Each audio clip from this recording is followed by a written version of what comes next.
दुनिया का सबसे क्लीन, सबसे डिसिप्लिन्ड और सबसे डेवलप्ड देशों में से एक सिंगापुर।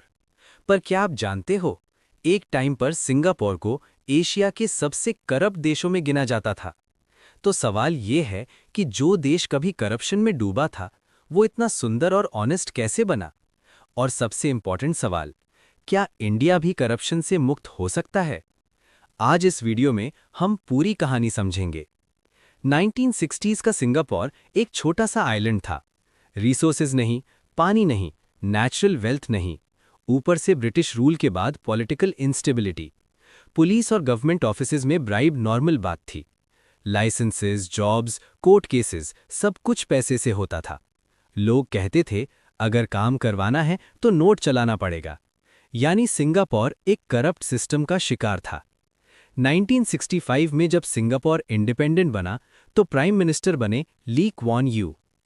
उन्होंने एक बात क्लियर बोल दी, या तो हम करप्शन खत्म करेंगे या करप्शन हमें खत्म कर देगा। उन्होंने करप्शन को सिर्फ मॉरल प्रॉब्लम नहीं, नेशनल थ्रेट माना। ली क्वान यू सिर्फ स्पीचेस देने वाले लीडर नहीं थे, उन्होंने सिस्टम को रूट से चेंज किया। फर्स्ट, उन्होंने जीरो टॉलरेंस बिल पास किया, बिल्कुल भी माफी नहीं। सिंगापुर का सबसे स्ट्रांग रूल था, करप्शन छोटा हो या बड़ा, पनिशमेंट सेम। चाहे कोई जूनियर क्लर्क हो या सीनियर मिनिस्टर, अगर ब्राइब लेते हुए पकड़ा गया तो सीधी जेल। यहां तक कि कई बार गवर्नमेंट मिनिस्टर्स के खिलाफ भी एक्शन लिया गया। इससे क्लियर मैसेज गया, कोई भी लॉ से ऊपर नहीं है। Second, powerful anti corruption agency बनाई गई। सिंगापुर ने बनाया CPIB, corrupt practices investigation bureau. ये एजेंसी पुलिस से भी ज्यादा पावरफुल थी और डायरेक्टली प्राइम मिनिस्टर के अंडर काम करती थी। CPIB किसी भी गवर्नमेंट ऑफिसर, बिजनेसमैन या पावरफुल लीडर के खिलाफ बिना परमिशन इन्वेस्टिगेशन शुरू कर सकती थी। इसका मतलब करप्शन करोगे तो बचने का रास्ता नहीं। थर्ड, उन्होंने high salary, high responsibility system चुना। सिंगापुर ने एक प्रैक्टिकल बात समझी, अगर गवर्नमेंट एम्प्लॉय को कम पैसा मिलेगा तो करप्शन का टेम्पटेशन ज्यादा होगा। इसलिए ऑफिसर्स को प्राइवेट सेक्टर के बराबर सैलरी दी गई। लेकिन साथ ही एक कंडीशन थी, high salary equals zero corruption. अगर कोई ऑफिसर करप्शन में पकड़ा गया तो सिर्फ जॉब नहीं जाती, उसकी इज्जत और करियर दोनों खत्म हो जाते हैं। फोर्थ, फास्ट और स्ट्रिक्ट पनिशमेंट। मतलब सिंगापुर में करप्शन के केसेस सालों तक कोर्ट में नहीं घूमते। इन्वेस्टिगेशन फास्ट होती है, ट्रायल फास्ट होता है और पनिशमेंट भी जल्दी मिलती है। जेल, हैवी फाइन और फ्यूचर गवर्नमेंट जॉब पर लाइफ टाइम बैन। इस वजह से लोग पहले ही डर जाते हैं और करप्शन करने से पहले 100 बार सोचते हैं। सिंगापुर ने ब्यूरोक्रेसी को सिंपल बनाया, रूल्स क्लियर थे, फॉर्म्स कम थे और परमिशंस लिमिटेड। जब सिस्टम सिंपल होता है तो मिडिलमैन और दलाल खुद ब खुद गायब हो जाते हैं। पब्लिक को पता होता है कौन सा काम कैसे होगा और कितना टाइम लगेगा। सिंगापुर ने गवर्नमेंट सर्विसेज को मैक्सिमम डिजिटल बना दिया।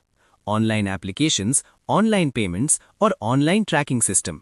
जब फेस टू फेस इंटरैक्शन कम होता है तो ब्राइब मांगने का चांस भी कम हो जाता है।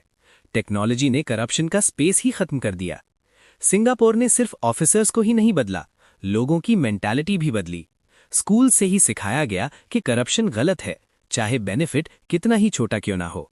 जो सिटीजन ब्राइब ऑफर करता है उसे भी पनिशमेंट मिल सकती है।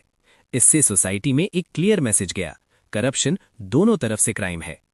सिंगापुर ने करप्शन को सिर्फ लॉ से नहीं, सैलरी, सिस्टम, टेक्नोलॉजी और सिटीजन माइंडसेट के थ्रू खत्म किया। इसीलिए वहां करप्शन सर्वाइव ही नहीं कर पाया। आज सिंगापुर दुनिया के टॉप 5 लीस्ट करप्ट कंट्रीज में आता है। Clean roads, honest police, efficient government. लोग टैक्स देते हैं क्योंकि उन्हें भरोसा है कि पैसा देश के काम आएगा।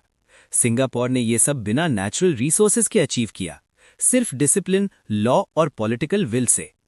अब सवाल ये, क्या इंडिया भी कर सकता है? इंडिया के पास टैलेंट है, रिसोर्सेज है, यूथ है, पर प्रॉब्लम वही, सिस्टम और करप्शन। लेकिन अगर सिंगापुर कर सकता है तो इंडिया क्यों नहीं? इंडिया के लिए सीख, लॉ सबके लिए बराबर, fast justice system, political interference खत्म, ऑनेस्ट ऑफिसर्स को प्रोटेक्शन, सिटीजन्स का चलता है एटीट्यूड बंद। करप्शन सिर्फ नेता नहीं करता, कभी कभी हम भी शॉर्टकट चूज कर लेते हैं। चेंज ऊपर से भी चाहिए और नीचे से भी। सिंगापुर ने यह प्रूव कर दिया कि करप्शन डेस्टिनी नहीं होती, डिसीजन होता है। अगर एक छोटा सा आइलैंड देश पूरी दुनिया के लिए एग्जाम्पल बन सकता है, तो 140 करोड़ लोगों का देश सिर्फ कंप्लेन क्यों करे? सवाल ये नहीं है कि इंडिया कब करप्शन फ्री होगा। सवाल ये है, क्या हम खुद करप्शन फ्री बनना चाहते हैं? अगर आप चाहते हो एक ऑनेस्ट इंडिया, तो इस वीडियो को शेयर करो, कमेंट में लिखो इंडिया कैन चेंज, और चैनल को सब्सक्राइब करो, क्योंकि चेंज डिस्कशन से ही शुरू होता है। अगर आपको ये वीडियो इन्फॉर्मेटिव लगा और आप ऐसे ही रियल फैक्ट्स और पावरफुल स्टोरीज देखना चाहते हो, तो वीडियो को लाइक जरूर करो। और हाँ, ऐसे ही कंटेंट के लिए चैनल को सब्सक्राइब कर लो, क्योंकि यहाँ बात सिर्फ स्टोरीज की नहीं, सोच बदलने की होती है।